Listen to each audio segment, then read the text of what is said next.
welcome to another episode. This time we're starting off outside here, a little bit further from the base than we usually are. You can see the mushroom over there, and just a little bit beyond the horizon we have our base. But right now I'm in need of a very special location. We are up here in the mountains on a meadow, and I'm in need of flowers for today. We're going to do a lot of projects in today's episode, all of them relating to the dye, because I need a lot of color and I want to have a steady supply of dyes. So what I'm going to do is to make up here, we're going to make a flower farm, mostly in hunt for the cornflowers here so we can get the blue dyes. And together with having the blue color, I can then make green and cyan and everything like that together, or not make green from blue, but you can make green and blue together to make cyan, and you can also of course get the blue dye and make light blue dye. So that's the reason for me being up here, and we're going to make a very simple flower farm going upwards and forwards, and then we're going to tackle some of the other projects that's going to get us the different colors of dye as well. Okay, so the first farm of today's episode is finished, and like I said, it's a very simple design going on here. I have some malays over there. They right now want to just get to my point where I am and circle around that, but I'm not going to release them right now. But they are the pickup system for this whole farm area, where I've decided to go for mostly getting blue flowers, the cornflowers, because we need blue dye, and I figured this was the best place because the farm gets pretty enough of them. I could of course extend this out and get more flowers, types of flower types. So for example, the red poppies, we could get some dandelions, and even the what's these called? The lilac puffballs, purple ones. But I just needed the blue dye for this area, because blue dye you can get from cornflowers and you can get from lapis lazuli, and frankly the cornflowers are easier to farm. So this is how this whole thing works. So I have around here I have allays gathering not just cornflowers, of course they also gather poppies, seeds and dandelions, but I'm going to change that guy up for some cornflowers instead, because this farm pumps out a lot of the flower types. And then when I turn this on, I can show you guys, even though it's going to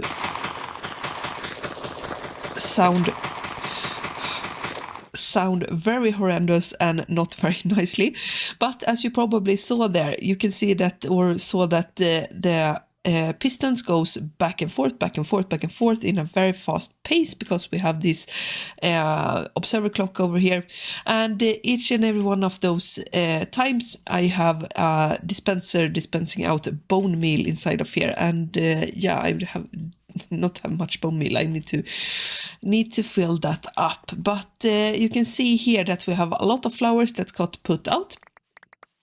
For now I'm just going to collect these ones because I just made the farm go a little while, but you can see here that from just that short, very, very short moment, we did get around one stack of cornflowers, almost, not completely, but almost a stack of seeds, and around 25 poppies. And the poppies are not that useful for right now, but the seeds are, because with the seeds I can turn this thing into an automatic what's it called, bone meal farm and everything like that.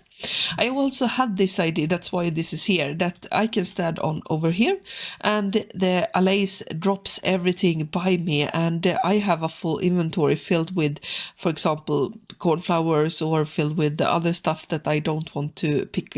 I can't pick up these things. The hopper picks it up, and inside of here we sort out the seeds, so the seeds get put into here and all of the flowers into there. It's a little bit slow though, and not working as good as I wanted to. The the allies often drop things beside me, even though I'm standing on top of there, so I need a bigger platform. And yeah, it's not the greatest, but right now it works, and that's fine. I'm going to fine-tune it in the future, but I just want to get to the blue dice, and that's the important part of this. So we get cornflowers from this farm, and I'm actually going to just fly on by here and go to the next farm that's on the other side of the mushroom, actually. And just behind the base, you can see the labor of my work for this second farm that we have going on here. I'm just going to land because it's much easier to talk that way, and also to show you guys how this thing works. I haven't actually cleaned the whole thing up because gathering all of this sand is a pain. It's a pain to place, but it's also a pain to gather. So I haven't bothered because I can just as easily go and get more sand than that I need in case of that. But here you can see this gives a little bit of a hint on what type of farm this is. Well, it's a squid farm, and you can see here that we have a working squid type of thing. Yeah, the sun is setting as well. I need to go to sleep because I don't want to be out here when everything spawns. But right now we have a squid farm over here, and I've used this design before, I think, pretty common one. And what it does is that we get squids to spawn in here. I also have, yeah, I haven't placed that yet, or I haven't thought about it. But as soon as I'm in this area and not completely close by to the squid farm, so for example standing a little bit out here in the forest, then the squids start spawning inside of here, and we get squid ink inside the farm. Because as soon as they get to the bottom there, they drop down and get killed, and there's a hopper platform down there, gets into all these chests in case of the farm filling up some way. I don't think it's going to do that, but it was the original farm, and I just made a better collection system, because all of these hoppers lead into one dropper that puts everything inside the bubble elevator, and then we have squid ink coming in here. Ink sacks, of course, and that's how I get my black dye for this area, or the black dye, because similar to the cornflowers, we only have ink sacks and we have the wither roses that gives black dye. So very nifty thing, and this here of course is the big area. I had to completely empty out one whole water area inside of here, and as you can see, I had one very big lake here, and then a little bit of a river going out this way. But as soon as I am in that area, I should probably build something similar to a spawning platform or something like that. But as soon as I'm in the right area and not spawn squids inside of, for example, that river or in some other places, then it actually turns into a very efficient farm, which gets a lot of ink sacks, and that's what I'm mostly happy about. And there we have one working cactus farm with all that cactus placed in its spots. And yeah, it looks rather nicely, I think. Well done on me. So, what do we have here then? Well, another farm, another dye farm, because cactus makes green dye, of course, and I am in need of that dye color.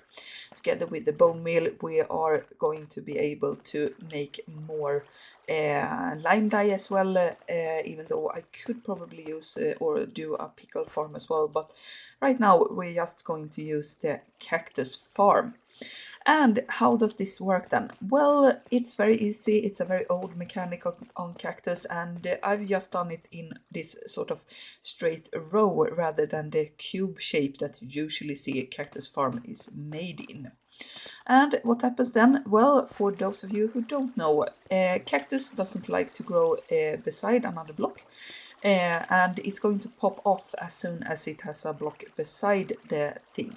So what I do is that I place, in this case, a glass panes, because we want to have as little impact on the falling cactus that's going to fall up above. And if I would, for example, use a bigger block or something like that, I could use it, but it's a much bigger thing to get stuck. So you want to use either just one block below, like glass block, or a different block. Dirt could work as well, but some block that keeps up the sand. And using sand is one of the things that I like to use it in the cactus. It feels right, even though it makes a little bit more of a effort, because you need one glass pane and then you need the sand and then the cactus, instead of, for example, using dirt or something like that.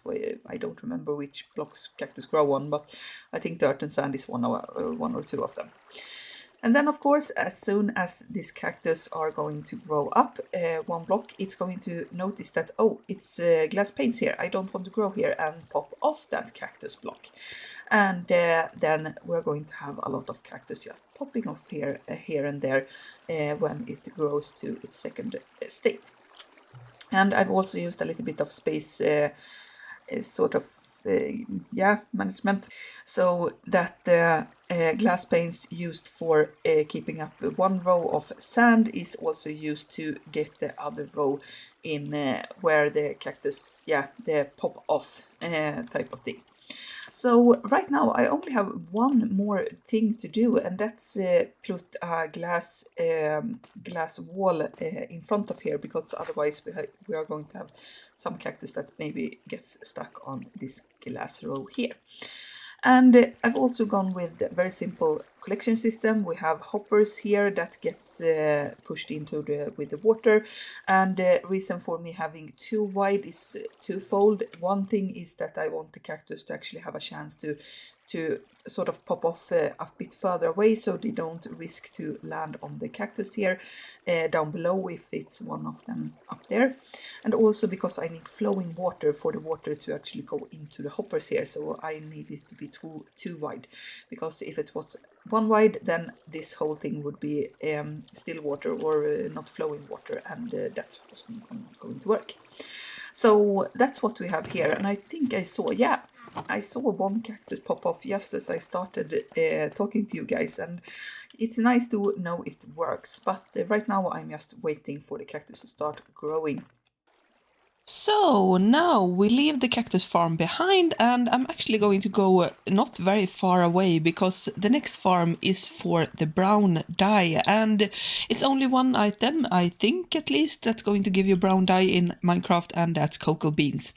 So I made a very simple design cocoa beans farm over here that you can see. I've started putting up a little bit of it. I started with one bean thingy, because that was all I could find in the closest jungle that I could have to, and I didn't actually have anything of it in the old base, so yeah, something that I didn't think was necessary beforehand.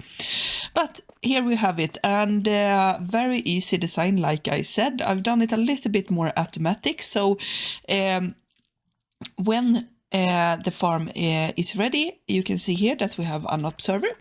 That observer looks at particularly this cocoa bean that hangs here, and when that grows, it's going to send out a signal, and that signal is counted by this counter over here. I show you this way. So here we have a counter that I found online. I unfortunately don't remember what the guy was called that did this when I watched the video, but I will give you links in the description for the link to this counter. But what it does is that it actually counts each one time it gets a signal. So we have polished stuff blocks in here. Right now I have one over there, because the observer detects when I place this first cocoa bean here. And as soon as the counter has gone down, so it goes down by 4 when the cocoa bean has gotten to full stage, then it sends out a signal, because I have this observer here taking the signal from this. So the torch gets turned on, the observer sends out a signal, and that signal goes first into this top tower of pistons, pushing all of the jungle wood over here to this side, and then a little bit of a delayed signal goes into here and does the same thing and push it back again. And with that thing, I get the cocoa beans to land, and they land of course in these hoppers that's down here, and then gets pushed in the barrel, and I can plant more cocoa beans. And as soon as I've gotten this going in a lot more, I'm going to have a lot of more cocoa beans that I need, and I can use it for brown dye. So like I said, a very easy design, and right now I need to tweak it a little bit, like I do with a lot of things here. I need to get a easier way to get in. I could go behind here or go through the trapdoor that I've done, but yeah, I'm going to have to figure something out, because I forgot about the glass wall when I was making this in creative, and that turned out to be very bad, because some of the cocoa beans get pushed over the edge of the hopper and not inside the hopper, and that's not good, because it's going to despawn if I'm not close by and see it. So there you have the brown dye, and now we have gotten to a lot of the different colors in the rainbow. We have blue, we have green, we have brown, we have black, but we also need more colors, of course. So we're going to go down into the base, and then I take this door here, and back here we have a very, very old design that are used for the 2 block tall flowers.